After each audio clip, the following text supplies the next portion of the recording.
بسم اللہ الرحمن الرحیم۔ امام احمد بن حنبل فرماتے ہیں، ایک دفعہ مجھے عراق کے کسی گاؤں میں رات ہو گئی۔ میں ایک مسجد میں گیا، لیکن چوکی دار نے مجھے وہاں سے نکال دیا۔ میں مسجد سے باہر فرش پر سو گیا۔ چوکی دار نے مجھے پاؤں سے پکڑا اور گھسیٹ کر مسجد سے دور کر دیا۔ ایک خدا ترس آدمی مجھے اپنے گھر لے گیا۔ وہ شخص چلتے پھرتے اٹھتے بیٹھتے ہر وقت استغفار پڑھتا تھا۔ صبح ہوئی تو میں نے اس شخص سے پوچھا کہ کیا آپ کو استغفار پڑھنے کا کوئی فائدہ بھی ہوا ہے؟ اس نے کہا، جی ہاں، میری ہر دعا قبول ہوئی ہے، سوائے اس کے کہ میری ملاقات امام احمد بن حنبل سے ہو۔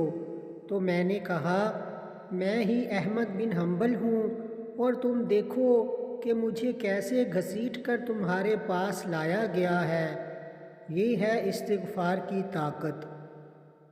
رسول اللہ صلی اللہ علیہ وآلہ وسلم کا فرمان ہے، آدمی کا درجہ جنت میں بلند کیا جائے گا۔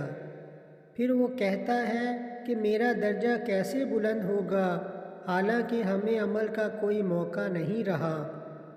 تو اس کو جواب دیا جائے گا کہ تیرے لیے تیری اولاد کے دعا اور استغفار کرنے کے سبب سے تیرا درجہ بلند کیا گیا ہے۔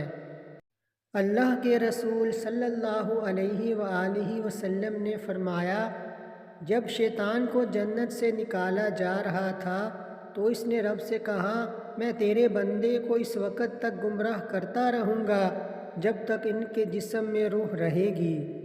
اس پر اللہ تعالیٰ نے فرمایا، میں اپنے بندے کو اس وقت تک بخشتا رہوں گا جب تک وہ مجھ سے استغفار کرتے رہیں گے۔